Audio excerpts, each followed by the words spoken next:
Good morning everyone. आज हम आपको केमिस्ट्री में रोस्टिंग और कैल्सिनेशन बताने जा रहा हूँ। What is roasting and what is calcination. तो रोस्टिंग और कैल्सिनेशन की ज़रूरत कहाँ पड़ती है?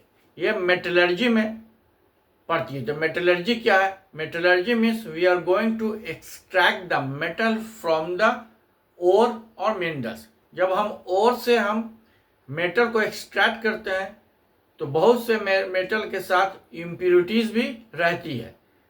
जैसे ओर जब भी निकालते हैं तो ओर में क्या होता है? मेटल के साथ उसके इम्प्योरिटीज़ होते हैं। तो डिफरेंट डिफरेंट मेटल के साथ डिफरेंट डिफरेंट इम्प्योरिटीज़ होते हैं। और मेटल को हम लोगों ने 3 कैटेगरी में बांटा। हाईली रिएक्टिव मेटल, जो हाईली रिएक्टिव मेटल है वो हो गए हमारे potassium, sodium, calcium, magnesium, aluminium. ये हमारे हाईली रिएक्टिव हो गए। उसके बाद वाले मॉडरेट हैं, आयरन है, जिंक है, ये सब हमारे मॉडरेट है। और हमारे जो सबसे नीचे आते हैं जैसे कॉपर आ गया, सिल्वर हो गया, गोल्ड हो गया। अब हर मेटल जो होता है कि उसकी रिएक्टिविटी के अनुसार वो किस दूसरे मेटल से वो रिएक्ट करता है। तो जितने भी हमारे हाईली रिएक्टिव है या ऑक्साइड फॉर्म में रहेंगे या क्लोराइड फॉर्म में। Sodium oxide, sodium chloride, potassium oxide, potassium chloride. और जो मॉडरेट रहते हैं वो ज़्यादातर वो सल्फाइड के रूप में रहते हैं। ये हमारा जिंक है। जिंक का और क्या हो गया? ZnS, जिंक ब्लेंड, ZnS, जिसको हम जिंक ब्लेंड भी बोलते हैं। ये हमारा किसका और हुआ? जिंक का और हुआ ये। अब हम रोस्टिंग बताने जा रहे हैं। रोस्टिंग है क्या?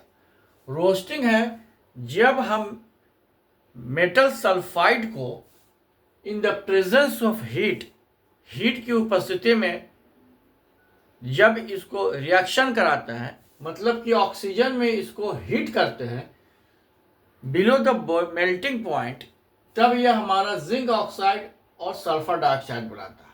मतलब कि जो सल्फाइड और रहेगा जिंक का, उसको जब हम इन द प्रेजेंस ऑफ ऑक्सीजन, जब एडुक्वेट अमाउंट में ऑक्सीजन में उसको हम हीट करते हैं तो वो क्या देता है? हमारा zinc oxide and sulphur dioxide. और इस जिंक ऑक्साइड को हम कैसे सेपरेट करते हैं? जिंक ऑक्साइड को हम कार्बन के साथ रिड्यूस करते हैं, तो हमारा जिंक और हमारा कार्बन मोनोऑक्साइड। और यहाँ पर देखिए जिंक हमको प्योर फॉर्म में जिंक मिल गया। तो ये हमारा क्या कहलाता है?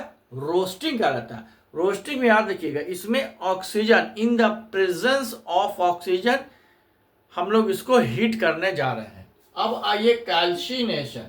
कैल्सिनेशन से आप याद रखिएगा कार्बोनेट, इसमें मेटल कार्बोनेट होता है। जैसे जिंक कार्बोनेट है, ये सब हमारे मॉडरेट रिएक्टिविटी सीरीज में आते हैं, मॉडरेट है, इनकी रिएक्टिविटी मॉडरेट है। जिंक कार्बोनेट को in the absence of oxygen, ये in the presence of oxygen था, ये in the absence of oxygen. ये हमारा क्या हो गया? प्रेजेंस ऑफ O2 हो गया। ये हो गया इन the absence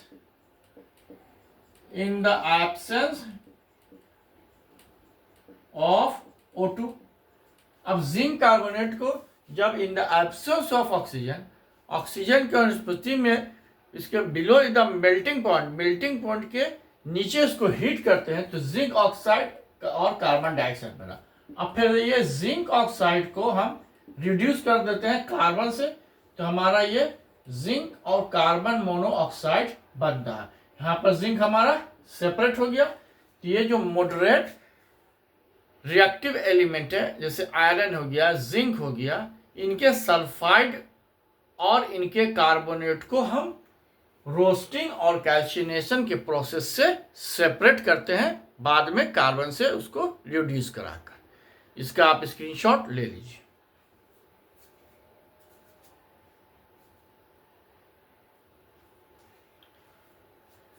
I think you have taken the screenshot. और आप लोगों को कहीं पर प्रॉब्लम होगा तो 2 से 3 बार इसको देखिए, then send the comment. I will try to resolve your problem in the next class. Thank you.